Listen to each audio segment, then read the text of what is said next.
Second. Sorry, false start. Good afternoon, and thanks for joining us as part of this Digital Leaders Week session.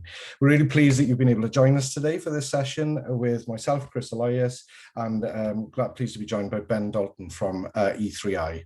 I met Ben and his dad a couple of years ago in an Engage for Success event in Cardiff, and yeah, they're really in tune with the kind of people focus and HR and what kind of importance that is to successfully running businesses. And they just kind of, you know, when you just meet companies and they kind of resonate with you, they really kind of knew their stuff and had a real kind of nice personality about them. We've kind of kept in touch ever since. So really looking forward to doing this with you today, Ben. Thanks. So, to the people joining us, if you're comfortable to leave your cameras on them. Oh no, sorry, we're doing a webinar today, so we're not doing cameras. So don't worry about your cameras, but keep your mics off. And if you want to talk at any point, then just pop a message in the chat, and we can invite you in to do that. But please, if you we just make you aware that we are recording this today because there are obviously going to be some people that have booked up that for whatever reason can't kind of make it. So the Digital Leaders Week are going to make the video available after this, so that, you know, if you want to share it with your colleagues in wherever you work, or kind of watch back on any particular parts, don't worry too much about writing notes, because there will be a recording available afterward as well. We want to encourage questions throughout, and Ben and I will jointly kind of facilitate each other. I think I'll ask the questions I think are relevant to him and vice versa. Please pop the questions in either the chat or the Q&A, and we'll keep an eye on those throughout, but we'll try and we will make some time at the end to kind of go through those, but at any point just pop that question in. So to start, just like to introduce myself. So I'm Chris. I work for a company called Perago. We're a Swansea-based company.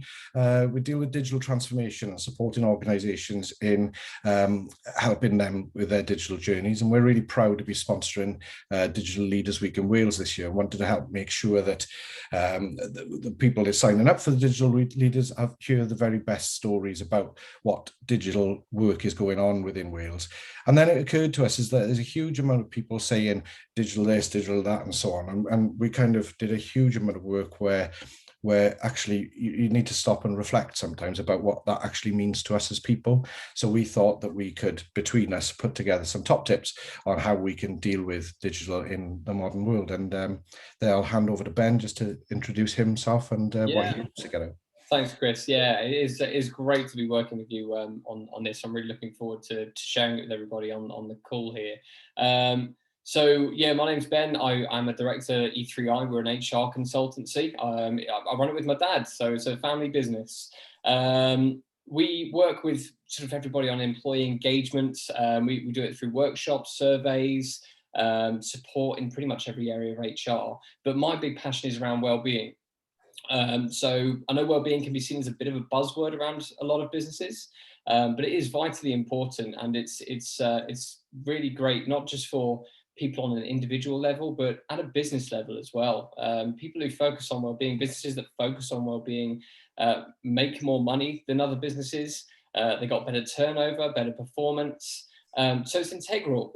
It's to have as a core value for any business, any organization out there. So yeah, that's me. That's what we do.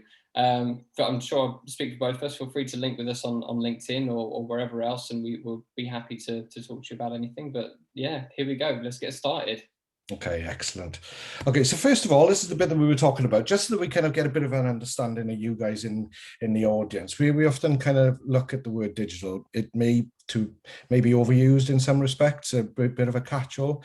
But if we could go over to Slido for the moment, and this is where I hope that works, and you should now be seeing a kind of big blue screen with a QR code on it. So if you've got an iPhone, just pop into your camera app, take a photo, hold that up against the QR code, it'll take you straight to the page. But if you haven't, or that's not enabled, you can just go to slido.com, enter the hashtag digital. And what we want to do is just spend kind of 2 minutes, just when you hear the word digital, what does it actually mean to you?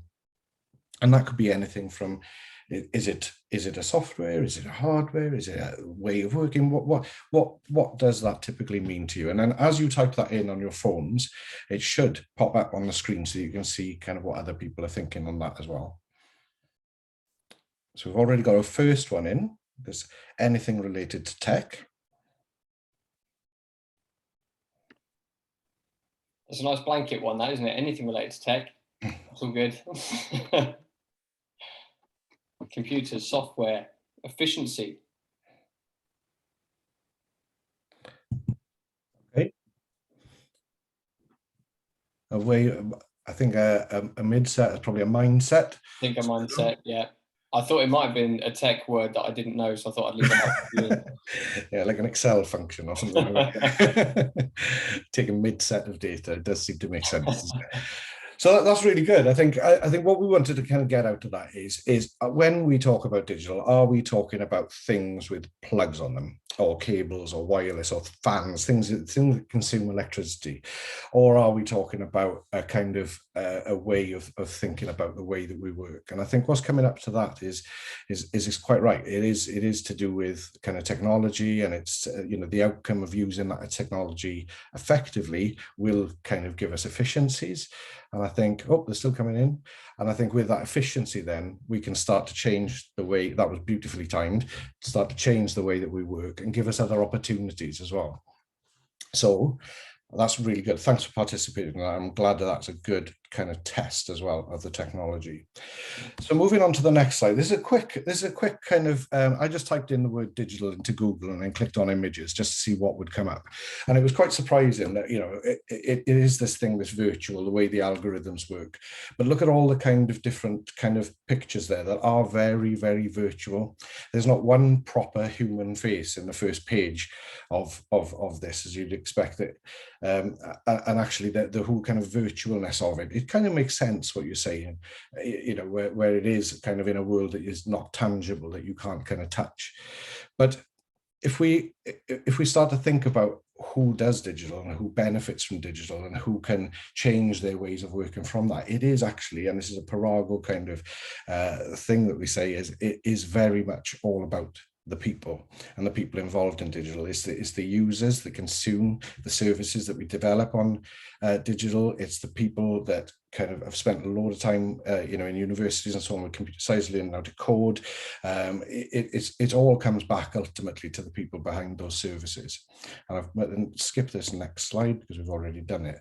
But I think ultimately what it is trying to find, in the world of using digital, it's finding that balance between what works for us as people, what works as kind of efficiency around the actual services that we provide, but also how we kind of use those responsibly as well. And I think it's not necessarily a negative thing, but if we use them in the wrong way, it's the same as a kind of food that you eat too much of it, it starts to become and get attributed with negative kind of connotations.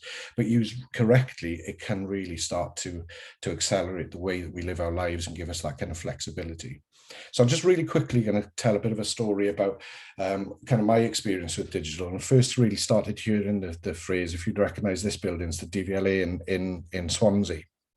And I started working there in the call centre, started to have where the actual call center started to get digital. So it wasn't just a kind of load picking the phones up and stuff. There was various servers redirecting calls depending on the type of queries people have, and it was all about making stuff more efficient.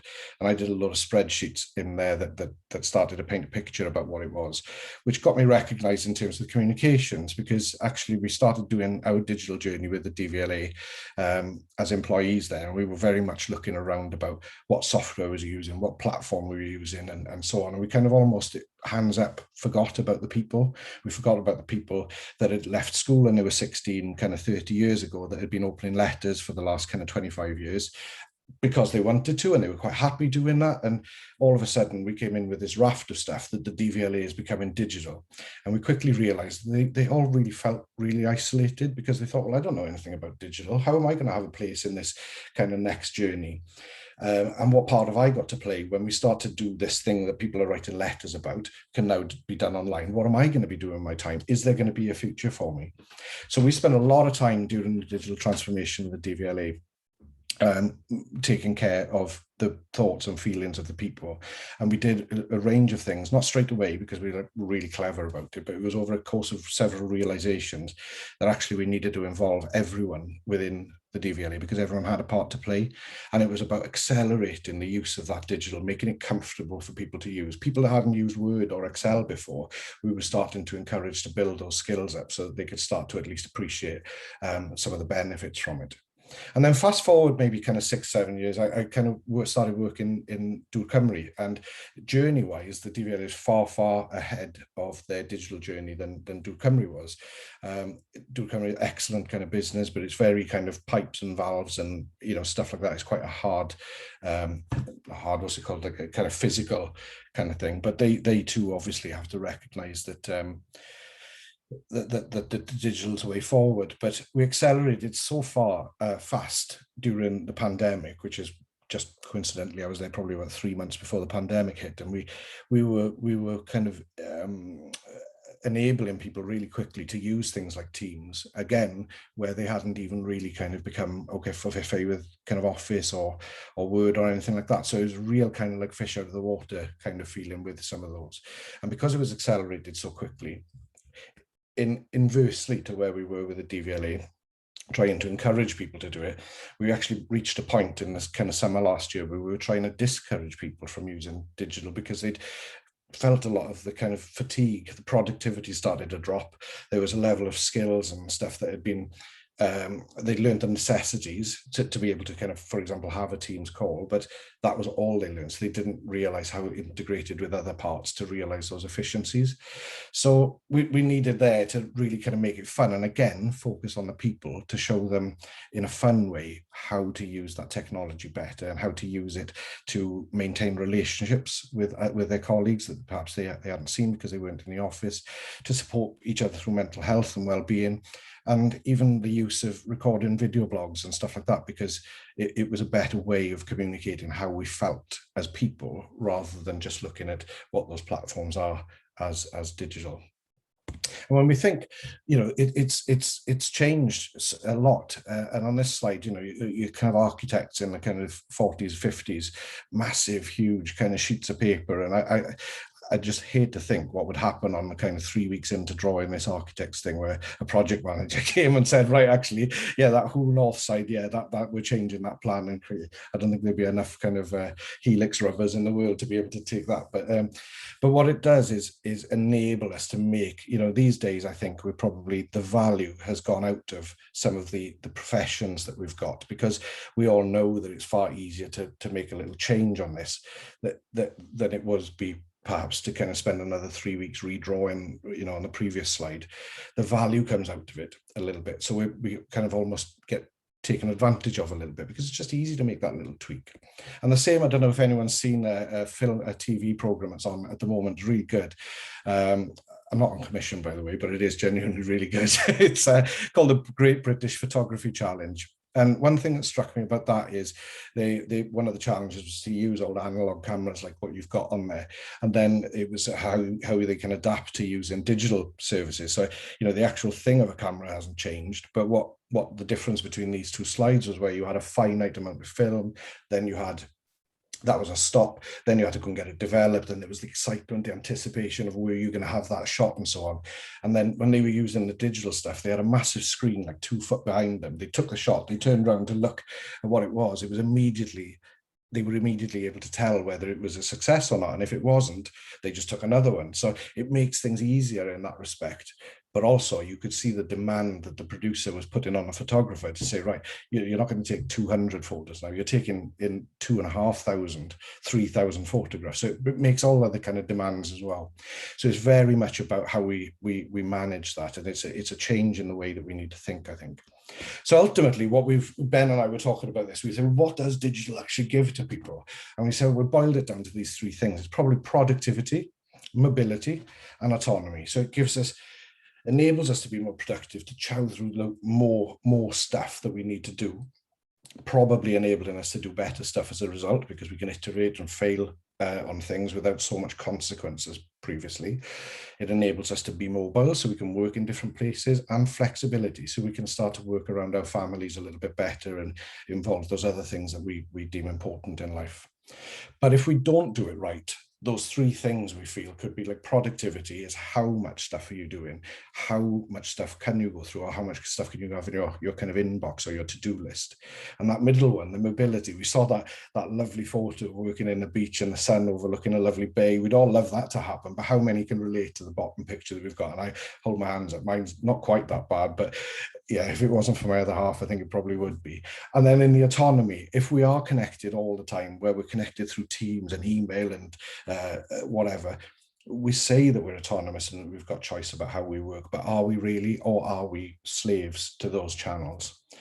And that's a question that I'll leave. And I know Ben is going to take over now and just tell us a little bit about the kind of human science that we've got behind that. Thanks very much, Chris. So, there's going to be a point to this slide. Don't worry, everybody. I'm just going to tell you a little bit about where digital came from. So, as we've heard, the word digital comes from the word digit, which is digitus, I think, in Latin, which means finger. So this was used mainly for working out mathematical problems using analog devices like an abacus or pen and paper. In the 1930s, 1940s, machines started coming out that needed to process data with binary code. So the letter A, for instance, would be transcribed as 010001, and so on. And that's where the word digital started to really come into play as we know it today. And it's been taken over ever since. So you're probably asking, why do we need to know that? And that's where we go on to the next slide here. Because now, here we go, manual brain in a digital world. Now, our brains aren't manual, they aren't digital either, but the concept of this image, I think, gives us a good idea as to what I'm trying to say. We live in a digital world, and though we can create the technology, our brains haven't adapted to live with it yet. So our brains remained relatively unchanged for thousands and thousands of years. It takes a long time for our brains to evolve, adjust to new conditions. For instance, in the past, we would have to seek out information, we'd have to seek out relationships, seek out solutions to problems, whether they're mathematical or otherwise. So bringing something that takes that away so quickly, so drastically, means that although we can use the technology, our brains aren't really adapted to it yet. Now, technology is great, as we all know, because everyone here is on this webinar using technology. It brings people together. It means information is freely available. It's made people more creative, and it's made us more decisive as a collective. As the collective human race, we're becoming much quicker at making decisions because of it. However, the downside is it also spreads false information. It stops people connecting in real life. Our memory and attention spans have absolutely worsened over the last 20 years. And we've got terrible impulse control. It's sort of a need for instant gratification. You might have heard of dopamine dosing. You know, I want a like, I want a comment on my picture that I've just uploaded onto Facebook. But this is where well-being comes in. And we'll go on to the next slide for this one. So we're going to go back onto Slido now. Anyone who's joined us since the beginning, if you want to check this or go onto slido.com, you'll be able to join us on one of our polls. And in the first one, I'm going to ask you to write down the pros of digital. What are all the great things? I've said a few there: connecting with people and making us more creative. So if you can think of some pros that you use, yeah, there you go. Efficiency being the first one there. Absolutely. Efficiency is definitely one of the great pros. Enables us to work quicker and make quick changes. Very true. Networking, definitely. We're doing it right now. Working from where you are, working from home, something we've all had to do, I'm sure, over the past year. Connectivity makes the world smaller. Easy access to stuff that you might not have been able to have access to in the past. Collaborative working, yeah, absolutely collaborative working. Data-informed decision-making. Better jobs from outside where you live, absolutely. If you can hire the same person from pretty much all over the world, You're not looking for just someone who lives in your town, can you? Flexibility, streamlined business processes, definitely. Yes, absolutely. Thank you so much for joining in there, guys. Really great. So I'll share with you some results. Cheaper, like that. I'm going to share with you some results of a research centre and a university. They asked 1,150 wellbeing experts what they thought the future of technology would be for wellbeing over the next decade. Oh, you go, opportunities to promote yourself via LinkedIn and efficiency as well. So some pros that these experts came up with: 1,150 people, connecting to people, which we've had there, access to knowledge, education, entertainment. It revolutionizes civic, business, consumer, logistics, health and safety support, which is one that I didn't think of until I read this report, actually. If you're trying to figure out, oh, but I can't remember how resuscitating a child, I've got something at the NHS app on my phone. The first thing that I can click on is how to resuscitate someone in case it's ever needed, It gives us back time, like you've said there, absolutely. Shopping online, commutes, all the time that you're saving. So there are some definite pros in the wellbeing and digital age. But we're going to go on to the next poll now, and we're going to look at the negatives of digital. So same again, guys, when you're ready, just a couple of the negatives that you might be thinking, what are the cons of actually using digital on my well-being or in well-being as a whole? Always on, the always on culture, absolutely. I like that. Was that you, Chris? I was hoping someone was going to put that. It makes you feel isolated. It's not always cheaper. That's a fair point. I like that. IT failures. Yes, we've all experienced it, definitely. Trolling, negative comments. Absolutely. Certainly social media. False information, as I mentioned before, yes. The pandemic being a great example of it, people who are pro-vaccination, not for vaccinations, each to their own, but the amount of false information that's out there on either side is alarming in some cases. Home may not be a great place to work. Absolutely. Those of us who've got children, although it's lovely to be with them, it's also one of those cases you can't really knuckle down and get on with stuff.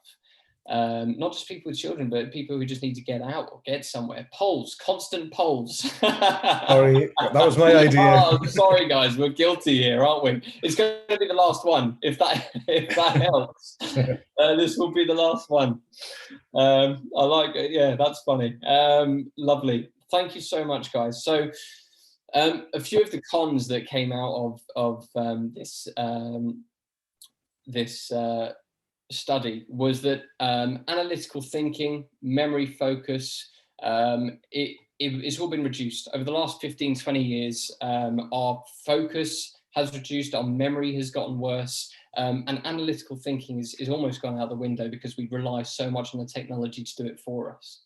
Dopamine dosing, as I've mentioned before, it's companies using our brains against us. So instant gratification. I'm going to put this picture of me on holiday on, and if I don't get at least 10 likes and 5 comments, it's a disaster. I need that compliment. I need it. It's also entertainment of looking at other people's and sort of, what's the word I'm trying to think of? It's comparing yourself to that. And even though you may not think you do, on a subconscious level, it still happens. The social disconnect that some people mentioned there as well, and the always on culture, which is resulting in a rise of stress, anxiety, and depression. It's incredible. So there needs, it's not a case of there needs to be a good balance between technology and well-being, which is down to individual responsibility, but must be backed up by the values of the organization that you work for, or the organization that you run, because I'm sure we've got a few business leaders on here as well with us.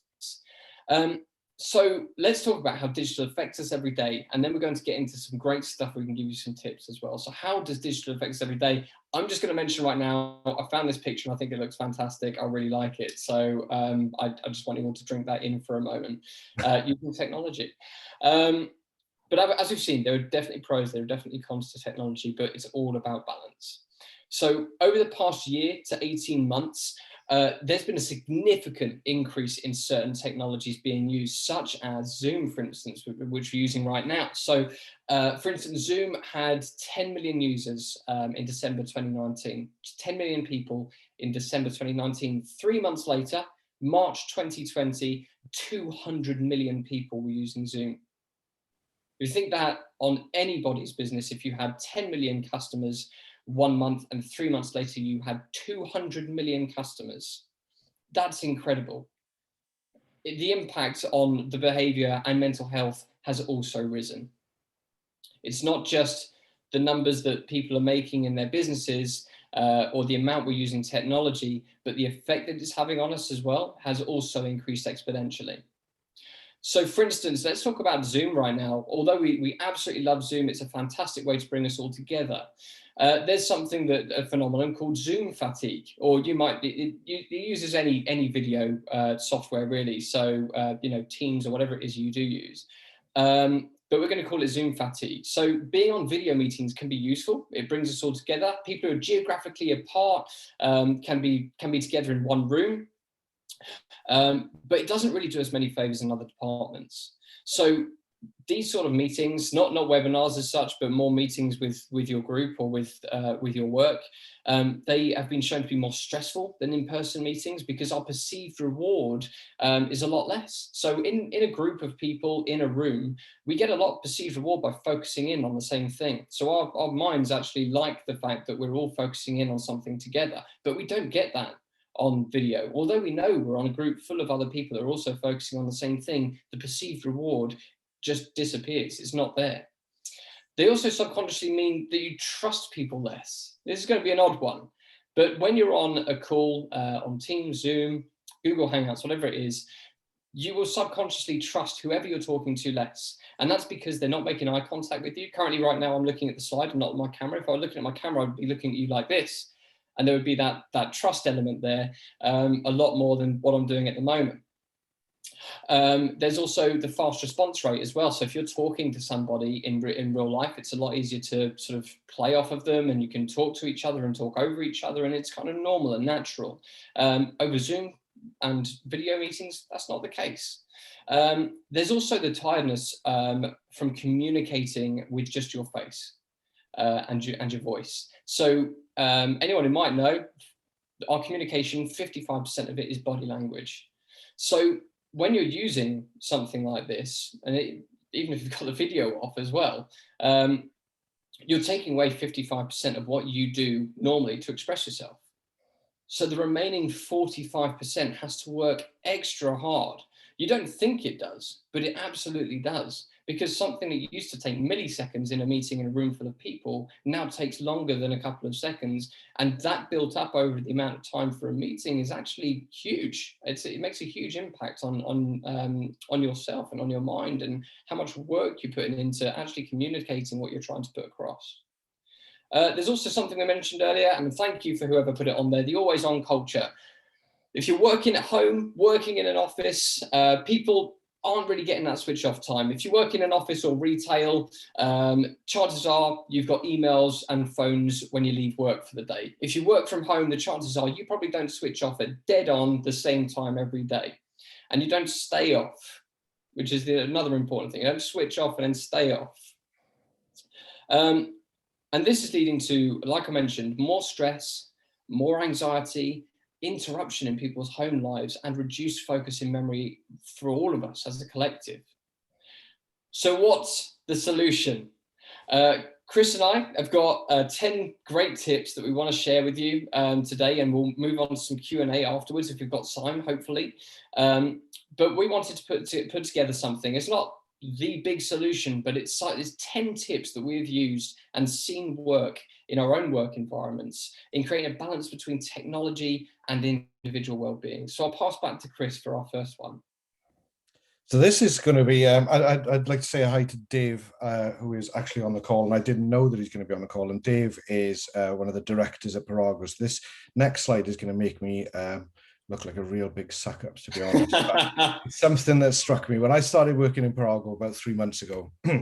I had an email off Dave, and I've known Dave for years, but I had this email off him one day, and he doesn't very much use email, but it was something to do with HR or onboarding and stuff. And I just noticed this that was at the bottom of his signature, and it kind of struck me then. And I saw him kind of, I think this was a LinkedIn post that he did a couple of weeks ago. So he didn't know that I was going to put this on. So he's probably sitting there with a big smug grin on his face at the moment, saying how this is becoming a tip. But what it is, it sets out, and I think it may be because of the way that Dave runs his kind of personal and family life, but also maybe because of the impact of the pandemic and everyone's kind of lives up and down.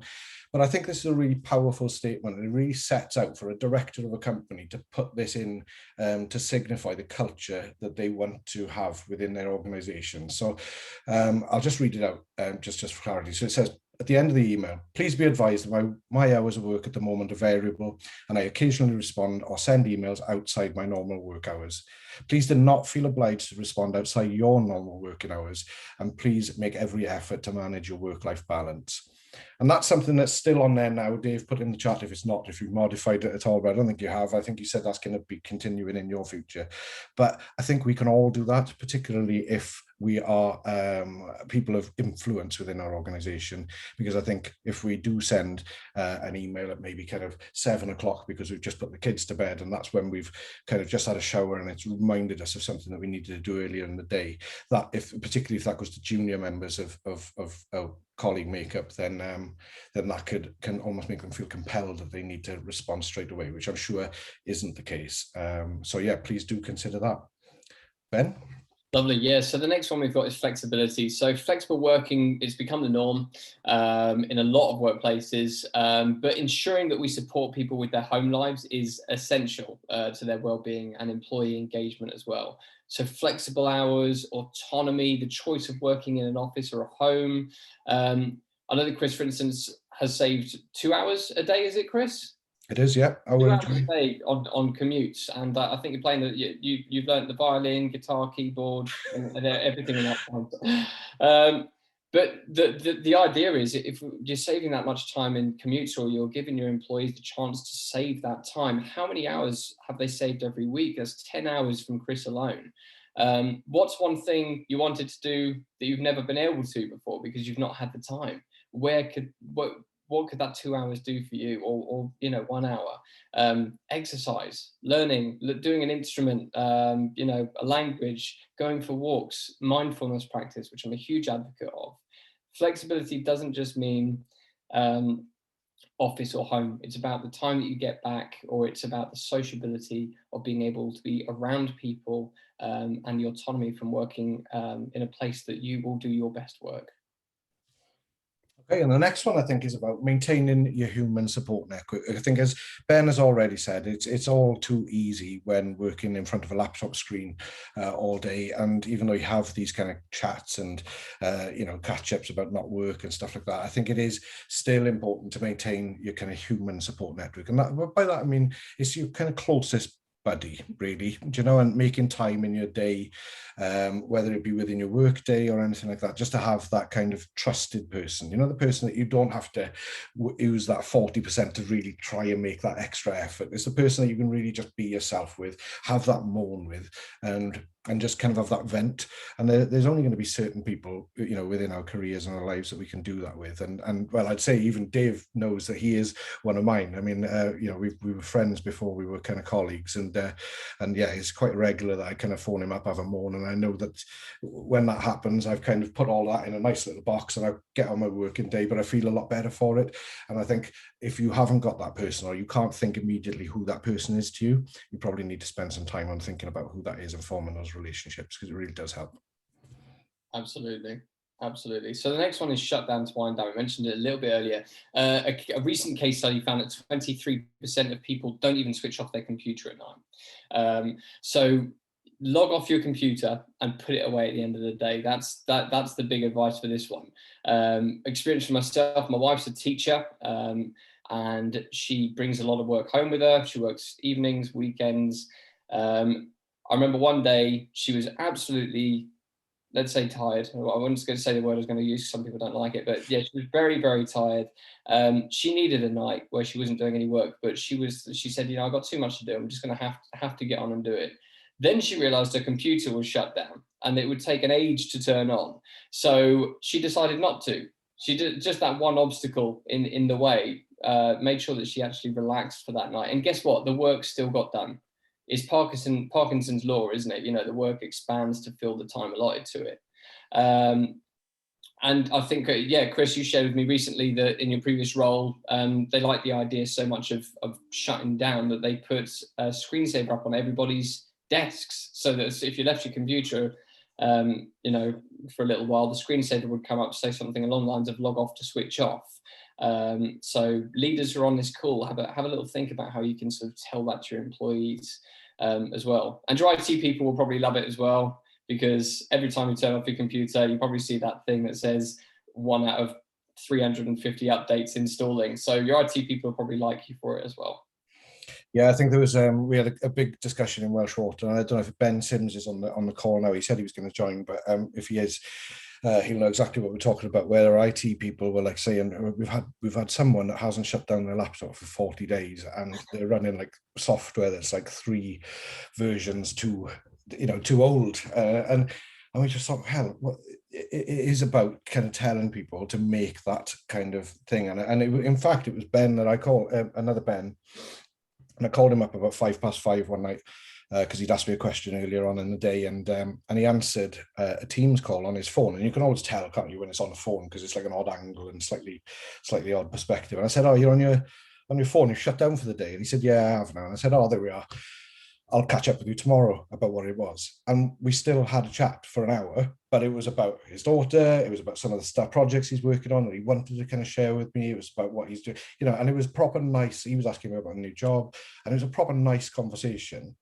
But again, very similar to Ben's example there. If he'd have answered on his laptop, we'd have probably navigated to a SharePoint site somewhere, and we'd have talked spreadsheets and kind of Word documents for that kind of hour. So, and the screensaver thing for leadership, any kind of leader people in, it's about setting that permission about the culture that you want to have in your organization. So if it's on a screensaver, people have the confidence to be able to shut it down without having that fear or looking over their shoulder thinking, what if the boss emails me at 5:05?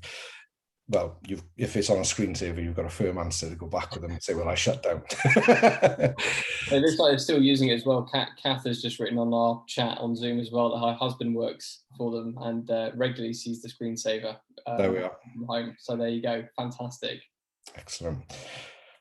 Okay, the next one is only use the apps that add value. I think it's all too easy these days to look at a problem or something you're trying to solve and immediately quick Google, how do you do this? And there will be a load of ads, sponsored ads on Google saying, we've got the app that can solve this. We can trim X amount of time off your day. We can automate your spreadsheet. There's an app for absolutely everything. And I remember the first app that I ever had was actually a Carlin app on the very first iPhone. And where you tilted the iPhone, the beer kind of disappeared. And it was fascinating, but it was just using the tech. But how quickly it's come on since then. But there literally is an app for everything. But I think it's very, very easy just to kind of download an app. You become a little bit of an expert in it, and that's it. And then all of a sudden, you've got a device or a laptop with red dots all over the place where every person is using each one of these apps, and it just kind of dominates your life. And the truth is, you don't need to be like that, but you do need to be disciplined to get over it. And you almost need to make the processes fit a set, tidy amount of apps that do the jobs that you want to do in your day-to-day lives. And you need to kind of stick to them. We have discussions as a small company in Perago. We had one about a HR app just a couple of weeks ago, where we decided to test something because we started to kind of take on more people about how we manage leave and so on. And, we had a discussion about that, is why are we onboarding a different app for people to use now about booking leave when, within the suite of stuff that we've already got, we haven't even explored that properly yet. So it's about having that diligence, I guess. And again, I feel like I'm giving the leaders on this call a bit of a lecture, but it is setting that kind of standard about having, the tasks that you expect your people to use to do the job well, but not to be always accessible to everyone on everything. And I think that's probably just take a look at and have a look just at the apps that you haven't used in the last month. It's quite cathartic just to press the delete button on them. That's great. Just off the back of that one as well, one thing I started doing last year, just with the apps that I did have that were social ones, Facebook, Twitter, Instagram, those sort of things, I just turned the notifications off of them so that I wasn't looking at that little red dot every time I go, oh, I should check that, I should check that. I kind of took off all the notifications and then checked it when I wanted to check it, so it wasn't the phone telling me, check this. It was me going, oh, now I've got 5 minutes, I'm going to check the social media side of things. So that's just another little one on top of that, which I know we haven't mentioned before, but I thought that was quite useful. It could be useful to somebody out there. The next one is 25-minute meetings. So it's very simple. In Outlook, there's an option to set your meetings from 30 minutes to 25 minutes as a default. It seems small, but putting something like that in place can be really beneficial in loads of ways. It means you can get up for a walkabout, make a drink, go to the loo, especially if you've got back-to-back meetings. That 5 minutes can be really crucial for some people. Have an informal chat with somebody for 5 minutes as well, so it's not all work all the time. I know that when I was working in banking for a while, my previous manager would sort of put an hour aside, but 10 minutes of that would be us chatting at the beginning and chatting at the end. And that made a lot of difference to us as well. So yeah, and believe it or not, breaks are a big boost to your productivity. So if every hour you had a 5-minute break, you would be so much more productive. So they're more a necessity than anything else. Your mind needs a moment to sort of, it's like pulling an elastic band to the point of breaking and then just letting it go loose again, and pulling it and then letting it go loose again. That break is vitally important. So there's one for you there as well. Brilliant. Okay, there's the next one. It may seem a little bit, and I'll admit, I did cringe when I first heard of this. But it was something that, again, we did to great effect last year, was desk yoga. So I don't need to labor this point too much, but it is something to give a try if you want to mix up your day a little bit. I mean, it's just type in yoga at your desk on YouTube, and there's loads of different people. Some will annoy you, some won't. Some are really kind of practical and down to earth, but find the one that kind of works for you and just give it a try in private and pretend that no one's looking one day, and you will be amazed at kind of just how different it makes you feel at the end of kind of 10 minutes. So that's worth a try. To any companies or anything like that, it's a little bit of they don't know that I'm doing this, so I'll probably tweet them later, but I encountered in the intellectual property office where I worked for a bit, again, really into Wellbeing a couple of years ago, and they got these guys from Fresh Air Fridays. So they're a Welsh company, and basically they do toured walks, from anything from half an hour to an hour around. It's designed to be around a lunchtime, really cost effective, really cheap. They can take groups of people, 10 to 15, and they just kind of do a toured walk, do some mindfulness things, some well-being stuff. It's something that would really kind of look good on your company employee benefits and stuff as well. So like I say, they don't know that I've mentioned them, but on a personal level, I think they're a really good company and have a lot to offer. So try them as well. That's really good. And coming off of the back of that is the next slide, which is you only have one body. So make sure you've got the right equipment when you're working from home, especially the right space to do your job and do it well, and take care of yourself too. If you need back support or a better chair, get it, or ask your employer to help you out with that. If you need to adjust the height of your laptop, because you're hunching all day long or something like that, then make sure you get a stand or something for your laptop. Lamps to see clearer, things like that. Just small things that can make a big difference. If you spend the majority of your day hunched at a desk, squinting at a bright screen, you're not doing yourself any favors. So take 5 minutes and encourage your employees, if there are leaders on here, encourage them to take 5 minutes to look at their space and think of ways that they could make it more comfortable for them as well. Because you only have one body, and it's going to be pretty awful if in 10 years time, after 10 years of hunching at a desk, you've got back problems and things like that. So there's another one for you there. You told me about a free one that you did, which was as simple as pushing the gas lever on your chair just to leave it down a couple of inches. Yeah, that was it. Yeah, so I mean, I always thought, because I've got quite long legs, that I need to have my chair up high. But in fact, I had to sort of lean to look at my laptop, whereas now I just put the chair lower, and I'm still comfortable. I don't know why I ever thought that, because I was a bit tall, that I had to do that. So So yeah, that's it. Something that small can make a big difference. Okay, so on the next one, it's a little bit, I mean, this is just about using Teams, using Zoom, stuff like that within your organizations, not to always be the bread and butter, just a meeting where loads of people debate stuff. We've used Teams for things from randomized coffee mornings, where if anyone's interested, you pop your name on a spreadsheet. It could be a simple mechanism as that. And then every Monday morning, the spreadsheet gets randomized, and then people are paired up. And so like across an organization, you'd have an email back saying, this week, you've been paired with Ben.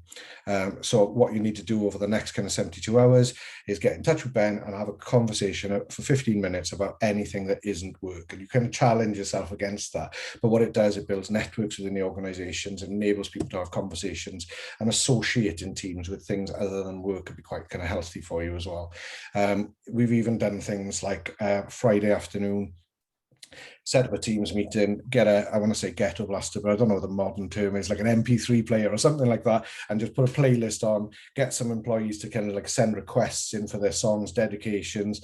You could even do it without actually being a radio DJ or something like that, but having that interaction, it may be using even something like Slido, put a request in through Slido, play it on thing through a Teams meeting. It gives people that sense of coming together on a Friday afternoon where people can kind of say thanks and whatever else. It's getting that nice feeling from Teams rather than just that I'm going to go in and come away with a lot of tasks like most of us do.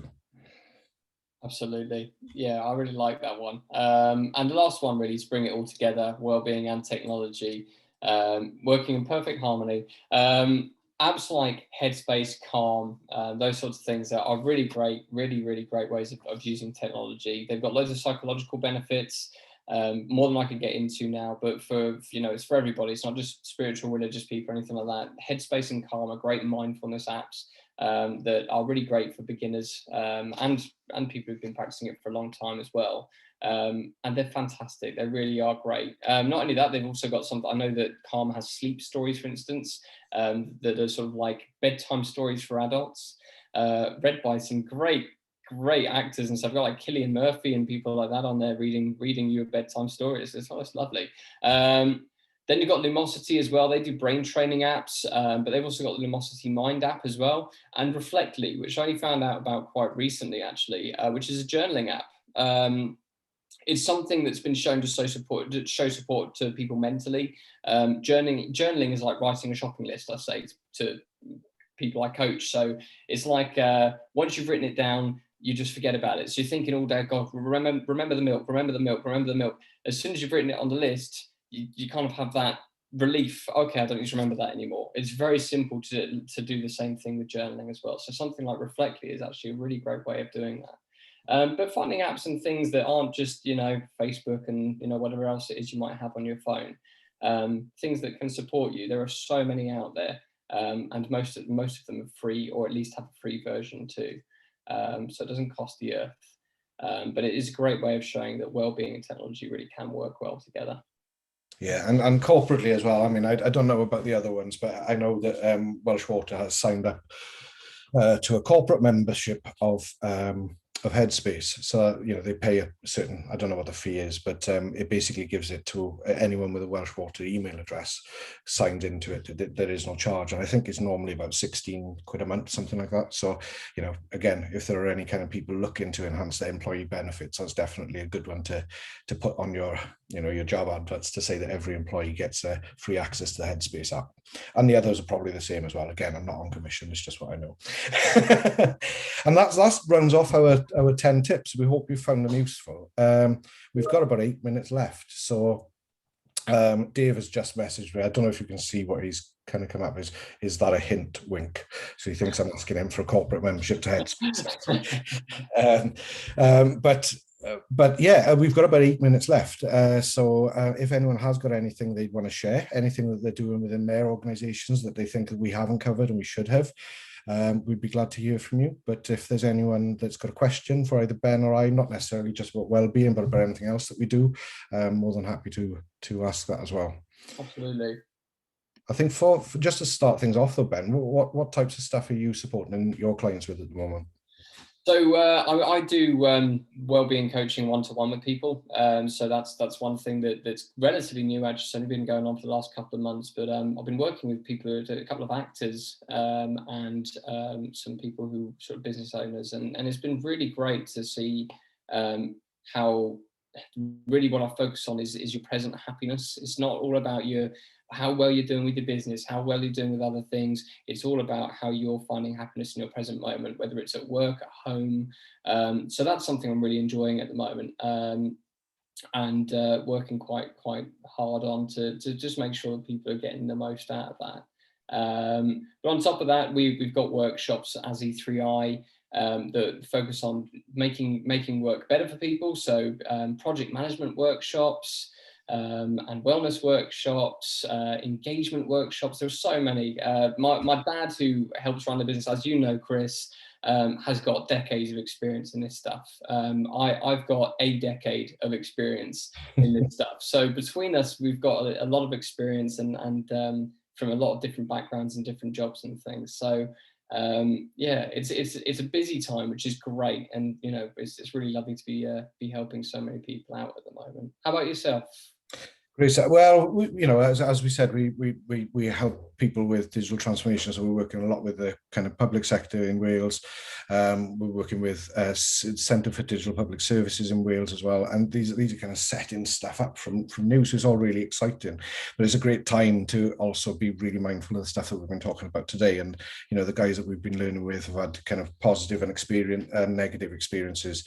So our kind of job really, and we're expanding as Perago as well. So we're taking on. It's been 5 years, I think, where it's been primarily kind of four directors, but now this is the year where we seem to be expanding. So as we start to expand that, we are keeping a very close eye on the culture as well, and how we, you know, the ebbs and flows and how we work with each other and that type of stuff. So that's kind of what we're focusing on at the moment.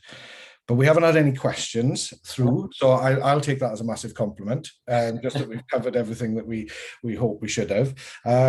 But we'll just move on to the kind of next slide. Our contact details here, we're not kind of being pushy or anything, but we were on LinkedIn, we're on Twitter. So if there's anything that you need support with, either from a digital change, communications aspect, or if you need some kind of fresh HR thinking, then give Ben a shout. But thanks ever so much for joining us today. It's been a real pleasure putting this together for you, and hope you found it useful.